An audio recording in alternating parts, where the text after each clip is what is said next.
The sky over Nairobi turned orange that evening, not from the sunset, but from three massive shapes breaking through the clouds. They were not clouds themselves, though for a moment people thought so. Then the shapes stopped moving, hanging silently above the city like dark moons that should not exist. Within an hour, every major city on Earth had one of these shapes above it. Phones buzzed. Televisions cut to static and then to a single message translated into every human language at once. The message did not ask, it told. Submit to the Threshold Compact within 72 hours, or Earth will be brought under control by force. Colonel Renata Ibarra was in a briefing room in Geneva when the alert came through. She had spent 15 years training for wars between nations, wars over borders and resources. Nothing had trained her for this. She stood at the head of a long table filled with generals, scientists, and diplomats from a dozen countries who, until that morning, had barely spoken to each other without an interpreter or a grudge. Now they were all staring at the same screen, watching the same impossible ships. A young analyst read out the translated message again, his voice shaking slightly. Someone at the table laughed, a short, bitter sound, the kind of laugh that comes out when a person does not know what else to do. Renata did not laugh. She stared at the shape hovering above the city outside the window and felt something settle in her chest, cold and clear. "They think we will fold," she said quietly. The room went silent. A French general asked what she meant. Renata turned from the window and looked at the people gathered there, people who an hour ago represented rival nations and now represented the only thing left that mattered, a single species with nowhere to run. "They came in with warships instead of translators," she said. "They didn't send scientists to study us. They sent a threat. That tells me everything I need to know about how they think this will go. They expect us to argue, to splinter, to beg. They are not expecting a plan." The commander of the alien fleet watching from orbit was a broad-shouldered officer named Drius, a veteran of 11 previous contact operations across the galaxy. He had seen this pattern before, always the same. A young species discovers it is not alone and not powerful. Panic follows. Governments turn on each other, blame each other, collapse under the weight of their own fear. Surrender usually came within days, sometimes hours. Drius watched the readouts from Earth's communication networks with mild interest, expecting the usual chaos, the usual noise of a species tearing itself apart. Instead, something strange happened. The noise did not grow. It sharpened. Military channels that had once carried threats between rival nations now carried something else entirely: coordination. Supply lines that had been closed for years reopened overnight. Old treaties, dead for a decade, were suddenly signed and sealed within hours. His intelligence officer, a sharp-eyed strategist named Sylvain, brought him the report personally rather than through the usual channels.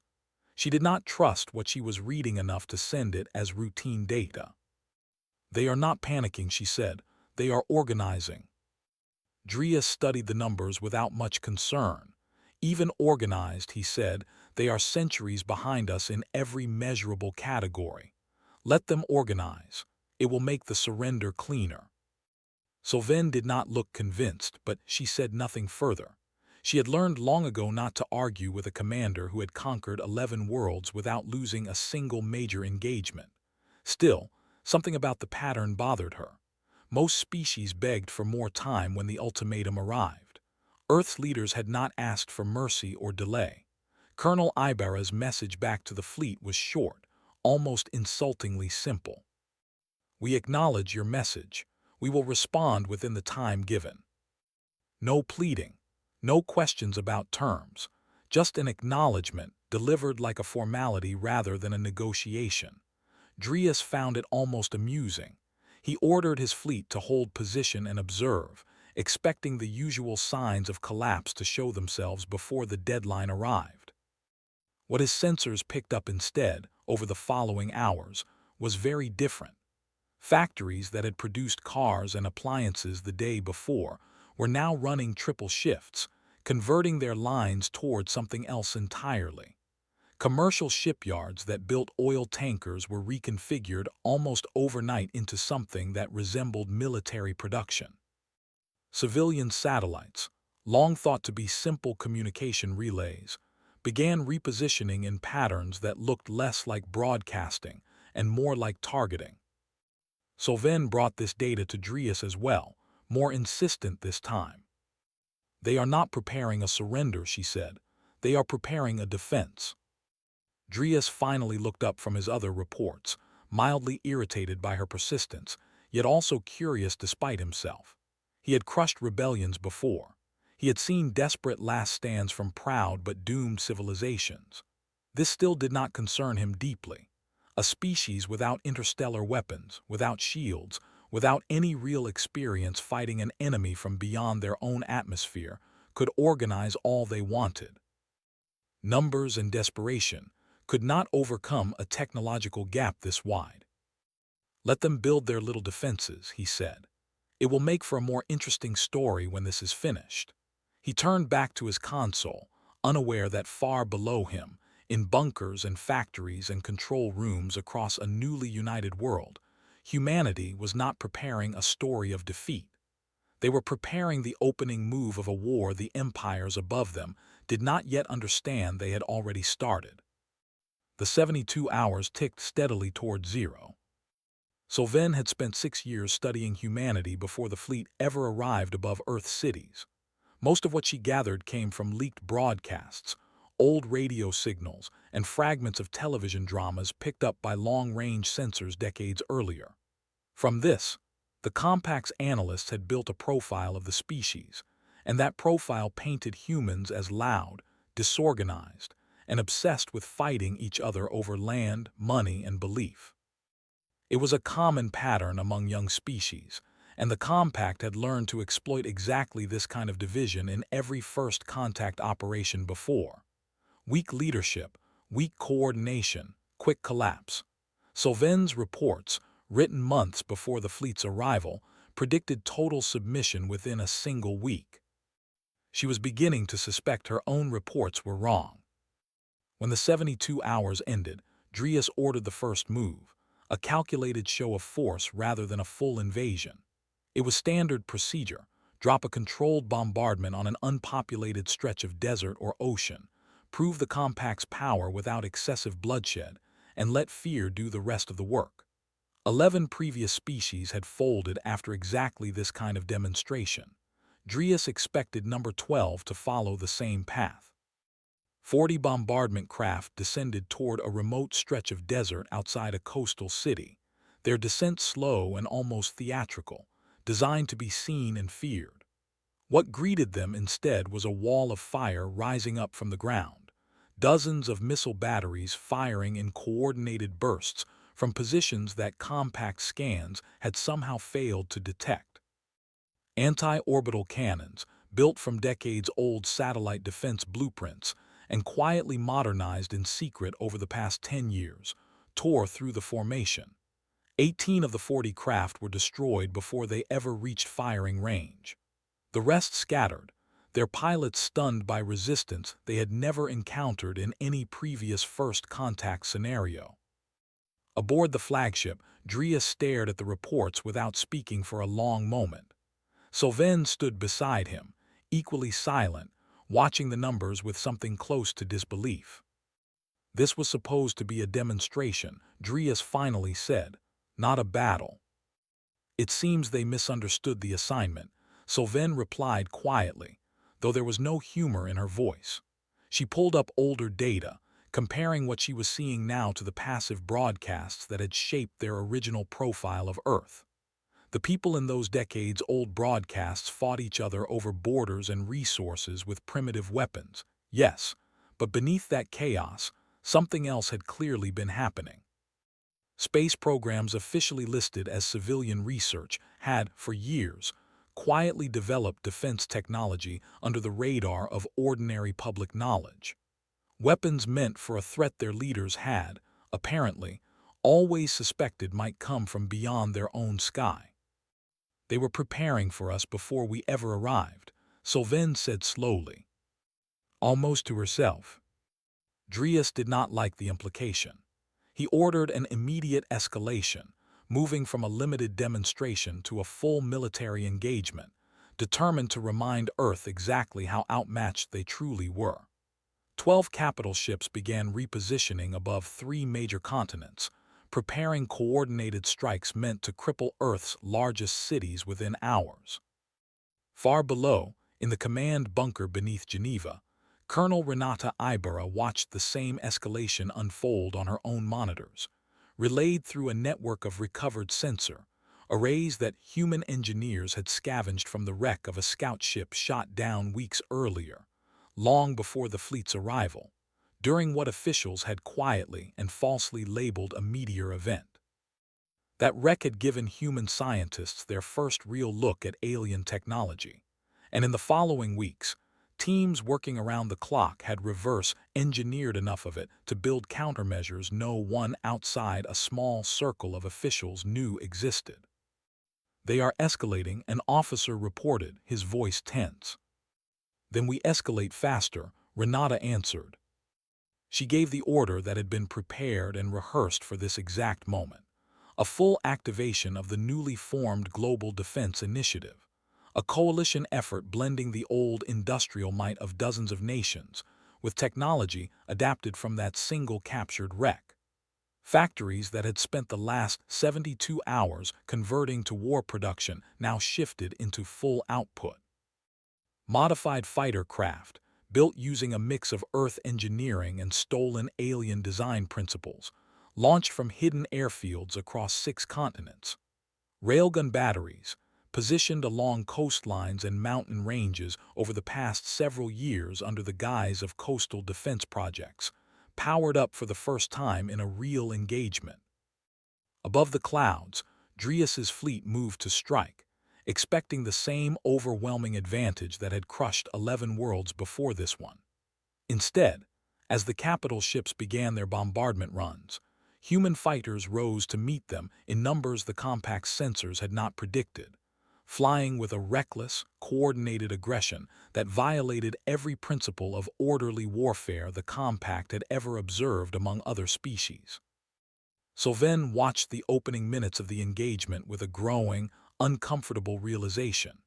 Every assumption in her reports, built over 6 careful years of study, was crumbling in real time. Humanity had not been quietly falling apart while its nations argued and postured for the cameras. They had been quietly preparing, hiding their true capability behind old grudges and public chaos, waiting for exactly this kind of moment. Drius, watching the same battle unfold from the bridge of his flagship, finally understood that his easy war had just become something else entirely. He gave the order to commit the fleet's full strength, unwilling to believe that a species this technologically young could truly stand against him. He did not yet know how wrong that belief would prove to be. Daniel Okoro had wanted to be a commercial pilot once, flying cargo planes between continents, nothing more dramatic than that. Instead, at 26 years old, he found himself strapped into the cockpit of an experimental interceptor, climbing through the upper atmosphere toward a battle no one on Earth had ever trained for. The aircraft beneath him was a strange hybrid, part human engineering, part alien technology stripped from the wreck of a scout ship months earlier. It flew faster than anything he had trained on, and it still felt unfinished in his hands, like driving a car with half the wiring exposed. Around him, dozens of other pilots flew in the same kind of aircraft, part of a squadron thrown together in weeks rather than years. None of them had faced anything like this before. None of them had a choice. Above the clouds, compact capital ships moved in slow, confident formations, their shields glowing faintly as they began another bombardment run. Daniel's earpiece crackled with the voice of his flight controller, a calm, tired-sounding woman working out of a bunker somewhere below. "Target their shield generators," she said. "Command believes they are weaker along the ventral seams, based on data from the salvaged wreck. Confirm if you can." Daniel banked his fighter hard, pulling alongside one of the massive capital ships, close enough to see the texture of its dark hull plating up close for the first time. It was larger than anything he had ever flown near, larger than any building he had stood beside. Human weapons fire streaked past it in bright lines, mostly deflected by shimmering shields, but here and there a hit landed, and Daniel noticed something.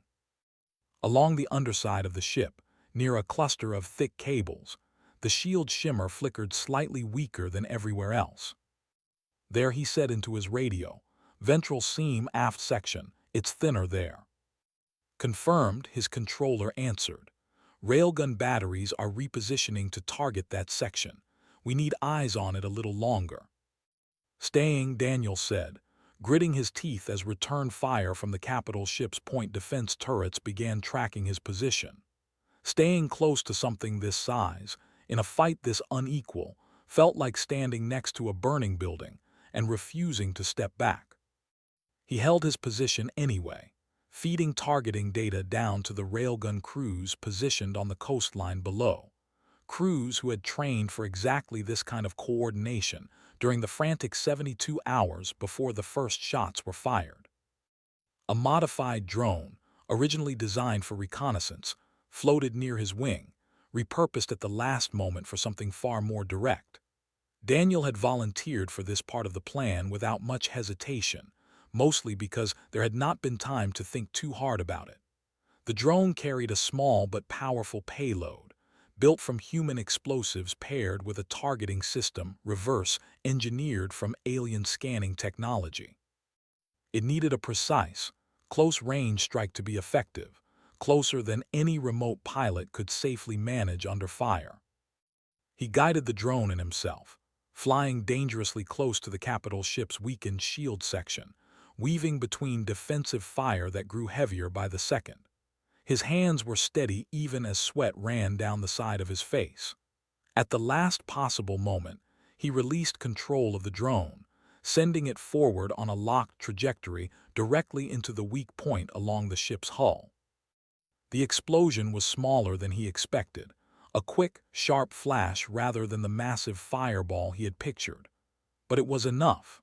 The shield generator beneath that section flickered, stuttered, and failed completely, leaving a visible gap in the ship's defenses for the first time since the battle began. "Railgun strike inbound," his controller's voice cut through, sharp with sudden urgency. "Clear the area now."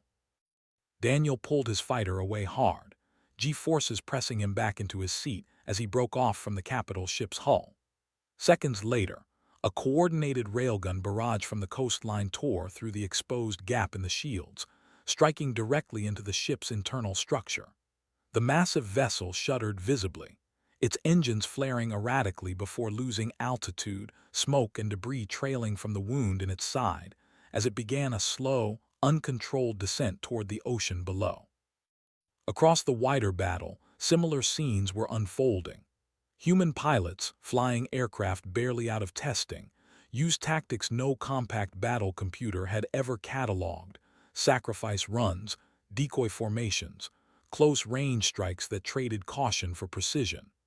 It was messy, costly, and utterly unlike anything the compact fleet had encountered in 11 previous conquests. Ships that should have crushed this resistance within minutes found themselves taking damage they had never planned for, forced into retreat formations they had never needed before. Aboard the flagship above, Drius watched the retreat orders scroll across his display with a tight jaw and a rare, uncomfortable silence. Sylvain stood nearby, saying nothing, though her earlier warnings echoed clearly enough without needing to be repeated.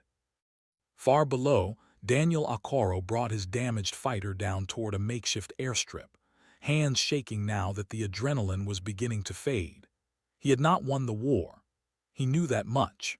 But as reports came in from other sectors, other pilots, other coordinated strikes that had, against every expectation, actually worked, a different kind of certainty settled over the exhausted defenders across the globe.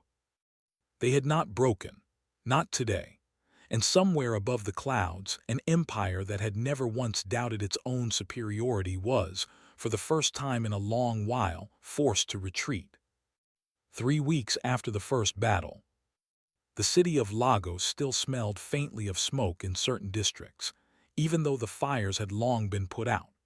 Colonel Renata Ibarra walked through a makeshift command center set up inside what used to be a university lecture hall, stepping around cables and monitors crowded onto old wooden desks. The war had not ended after that first retreat. If anything, it had only grown heavier, and the cost of that first victory was becoming clear in ways that numbers on a screen could not fully capture. Reports came in daily now: casualty counts, damaged infrastructure, strained power grids in cities still trying to support both civilians, and a war effort that showed no sign of stopping. Millions had been displaced from coastal areas near the earliest bombardments.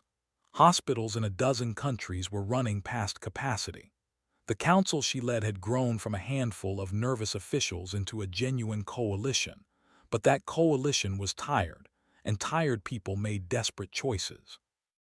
A representative from one of the larger member nations approached her during a break between briefings, his voice low but firm. "We cannot sustain this pace forever," he said. "Our factories are running past safe limits. Our people are exhausted. If this war continues at this cost, there will not be much of an earth left to save." Renata did not argue with him. She had heard variations of this same concern from a dozen different officials over the past week, and she understood the fear behind it completely. "There is a version of this fight," she said carefully, "where we ask for terms now, while we still have leverage. And there is a version where we wait and lose that leverage completely once they adapt to what we've shown them. I know which version most of you would prefer. I need a little more time to know it's actually the right one." Above the atmosphere, the compact fleet had indeed begun adapting. Drius, still stinging from the losses of the first engagement, had requested reinforcements from Compact Command, along with a change in strategy. What arrived was not simply more ships, but a new commander sent to oversee the campaign directly. A calculating strategist named Threll, known across compact military circles for his patience and his willingness to abandon direct confrontation in favor of slower, more calculated methods. Threll reviewed the full record of the failed first engagement personally, studying every available sensor log, every recorded human tactic, with a coldness that unsettled even Sylvain, who had grown used to a certain confidence among compact commanders. "They win by disrupting expectations," Threll finally said, after hours of study.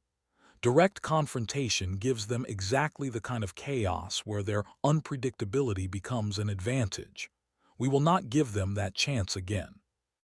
Instead of another direct assault, Threll proposed a different approach entirely: a slow strangulation of Earth's ability to sustain the war rather than a single decisive battle.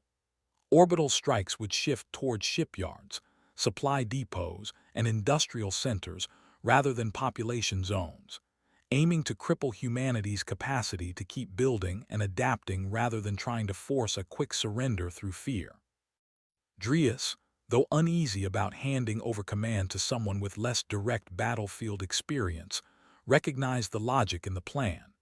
He allowed Threll to take operational control of the ongoing campaign, while he himself stepped back into a more observational role, watching closely, still respecting the resistance Earth had shown even as he doubted its ability to survive a longer war of attrition. The new strategy began quietly, without the dramatic bombardment runs of the first engagement. Compact forces targeted shipping routes, orbital construction platforms, and remote production facilities, chipping away steadily at Earth's ability to resupply and rebuild rather than attacking cities directly. It was a harder kind of war to fight, one without clear battles to rally around, only a slow, grinding pressure that tested endurance rather than courage. Daniel Akoro, now leading a newly formed rapid response squadron built from a mix of veteran pilots and volunteers who had proven themselves during the first engagement, felt this shift firsthand. His unit spent long, exhausting weeks defending supply convoys and half-built shipyards, rather than fighting the kind of dramatic battle that had made him something of a reluctant symbol across the exhausted, war-torn world. It was less glamorous work, but no less dangerous, and the pressure of it wore visibly on his squadron with each passing week. Back in Lagos, Renata studied reports of the new strategy with growing concern. "This is not a war we can win through sheer resolve alone," she told her council during a late-night session. "If they choose to slowly starve our production instead of attacking us directly, resolve will not be enough. We need to find a way to hit them where a war of attrition actually hurts them." It was during one of these long, exhausted planning sessions that a young intelligence officer brought forward an idea that would shape the next phase of the war entirely. A proposal not to simply defend against the compact's slow strangulation, but to take the fight directly into territory the compact considered completely safe.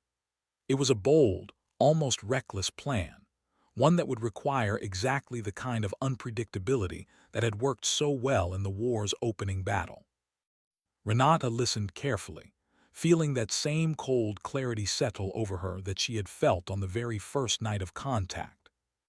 Humanity had survived the Empire's first attempt to break them through fear. Surviving a longer, quieter war of attrition would require something more than survival. It would require humanity to remind the compact, once again, exactly what kind of species they had chosen to threaten. The plan the young intelligence officer had proposed grew, over several tense weeks, into something far larger than anyone in that late-night meeting had first imagined. It was Colonel Renata Ibarra who eventually gave it a name that stuck among the small circle of people who knew the full details, calling it simply the Long Reach, a reminder that Earth no longer intended to fight this war only within the boundaries of its own atmosphere. The idea was dangerous in its simplicity. Rather than continuing to absorb the slow, grinding pressure of Threll's supply line strategy, a small task force would strike directly at the source of that pressure, a forward command outpost the compact had established just beyond Earth's outer defense perimeter, used to coordinate the ongoing campaign against human shipyards and production centers. Destroying it would not end the war, but it would buy something Earth desperately needed: time, and a clear message that no distance was truly safe anymore. Building the task force took weeks of careful, secretive work. Engineers adapted a cloaking system reverse-engineered from fragments of alien technology recovered during earlier skirmishes, refining it just enough to mask a small group of ships long enough to slip past compact patrols undetected. It was untested on anything beyond short-range trials, and everyone involved understood the risk clearly. Daniel Akoro was chosen to lead the mission personally, both for his combat experience and for the quiet, steady confidence he had earned among the exhausted, war-weary defenders over the past several months. Renata briefed him alone, the night before launch, in a quiet corner of the command center away from the noise of the main operations floor. "This isn't a battle you're meant to win through firepower," she told him. "If everything goes right, they won't even know you were there until it's already done. If it goes wrong, there may not be a way to bring your people home." Daniel nodded slowly, understanding fully what she was telling him. "I know," he said, "but if we don't try something like this, we're just going to keep losing pieces of ourselves a little at a time until there's nothing left to fight with anyway. I'd rather take the risk while we still have something worth risking." The task force launched 2 nights later, 5 modified ships slipping quietly past Earth's outer defenses under cover of the newly refined cloaking technology, moving carefully through the dark stretch of space between Earth's perimeter and the compact's forward outpost. The journey took nearly 18 hours, tense and mostly silent, every system running as quietly as possible to avoid detection. The outpost itself, when they finally reached it, was smaller than expected, a cluster of supply depots and communication relays orbiting quietly around a barren moon, lightly defended compared to the heavily fortified positions closer to compact core territory.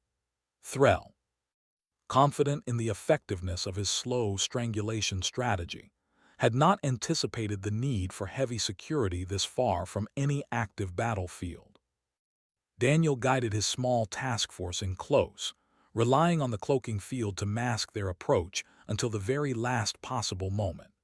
Sabotage teams, working from two of the ships, moved to plant explosive charges directly against key supply depots and communication arrays while the remaining ships held position, ready to provide covering fire the moment their presence was discovered. It didn't take long.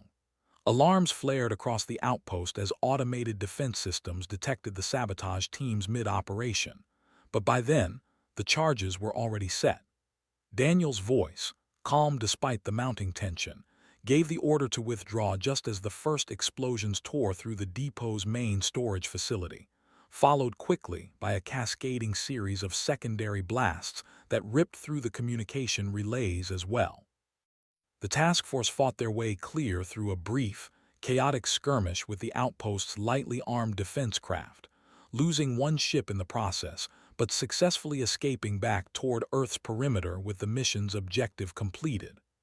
Behind them, the outpost burned quietly in the dark, its supply capacity and communication ability crippled for weeks to come. The effect of the strike rippled outward almost immediately. Threll's carefully planned strangulation campaign stalled overnight, unable to coordinate effectively without the outpost's relay systems, and Compact Command back at their core territories received the news with open alarm. A species barely a few months into open warfare had reached beyond its own defended space and struck directly at a target the Empire had considered entirely safe. Word of the strike spread quickly, not only within compact military circles, but among other species living under the Empire's control as well, species who had long resented compact rule, but had never seen it seriously challenged before.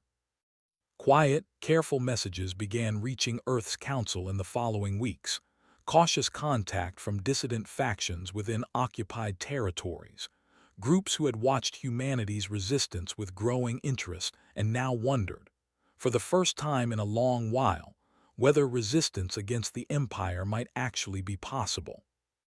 Renata read these early messages carefully, aware of both the opportunity and the danger they represented. Earth was no longer simply fighting to survive an invasion. It had, almost without meaning to, become a symbol to others suffering under the same Empire's control. That kind of attention could bring allies.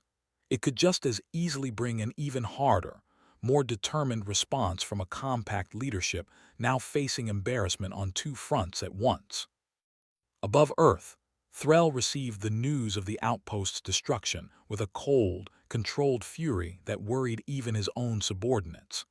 He requested an immediate escalation of forces from Compact Command, determined to end this war decisively before humanity's example could inspire further unrest across the Empire's wider territories.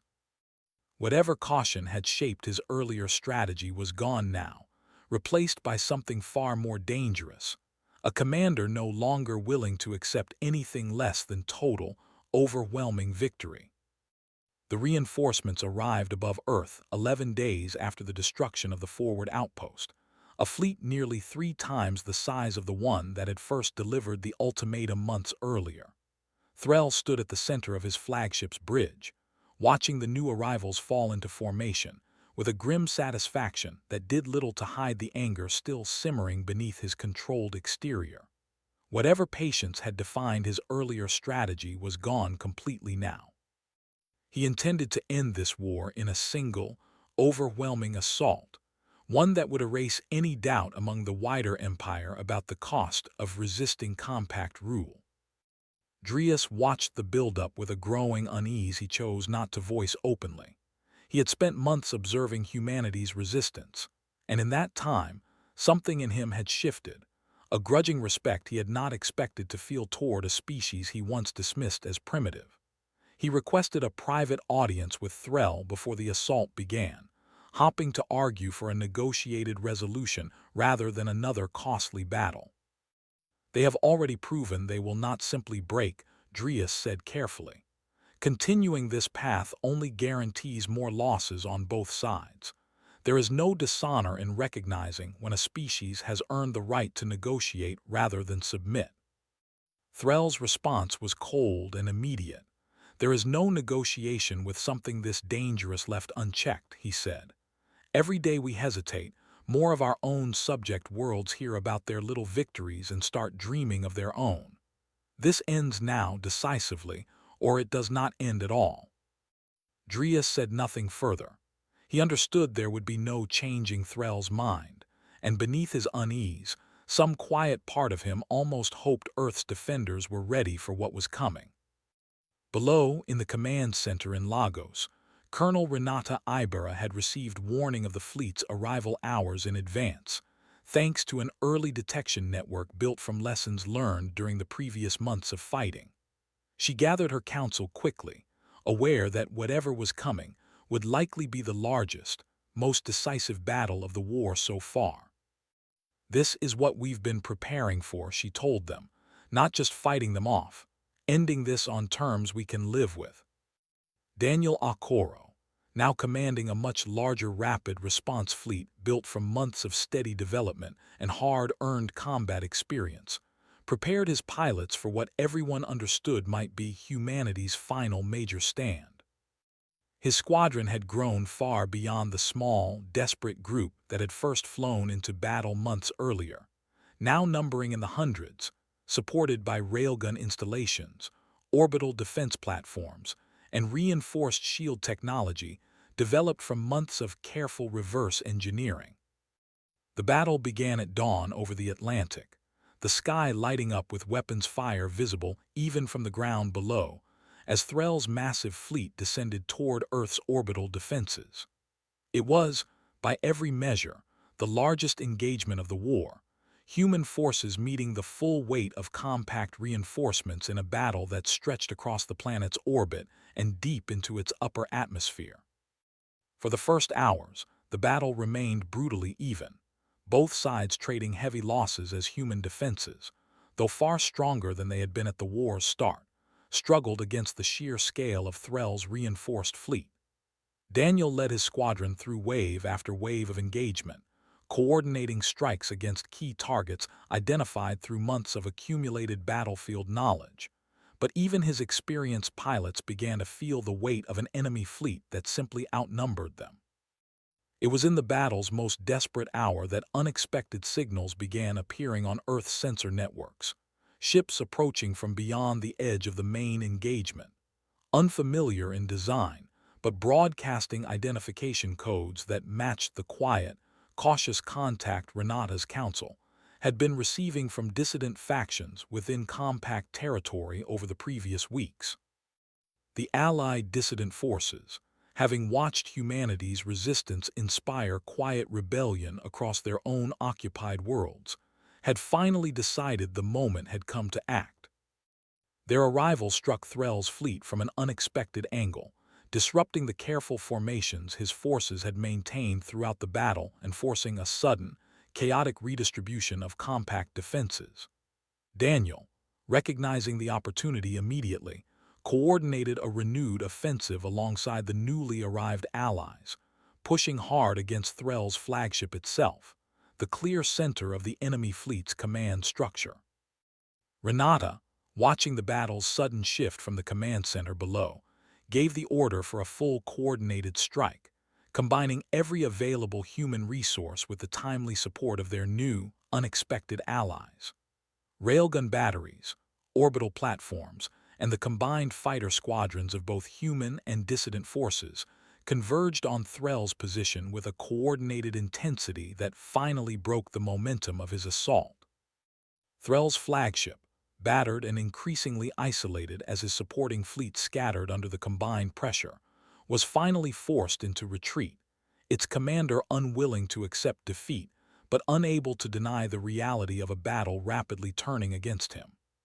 Drius, watching from a secondary vessel, made the decision to formally withdraw the remaining compact forces rather than continue a battle that had clearly turned beyond recovery. In the days that followed, Earth negotiated its first true peace terms with the Compact, not as a defeated species accepting vassalage, but as an independent power that had, against every expectation, forced an empire to the negotiating table. Drius himself represented the compact delegation, offering a formal acknowledgement that startled even some of Earth's own diplomats, recognition of humanity as a sovereign, independent power rather than a client species to be controlled. Colonel Renata Ibarra stood once again at the head of a long table, though this time the room held no panic, no uncertainty about what came next. Daniel Akoro, seated among the military representatives, looked out through the window at a sky that, for the first time in months, held no threatening shapes hanging silently above the clouds. Across the wider galaxy, word spread quietly among other subject worlds of the compact, whispers of a small, unremarkable species that had been threatened, underestimated, and pushed into war, and had somehow refused to break. Other empires, watching from a distance, began quietly reconsidering their own assumptions about the primitive, disorganized world they had once dismissed as unworthy of serious concern. Every empire had wanted humanity to fight. In the end, they discovered exactly what that meant and found themselves regretting it more than any of them cared to admit.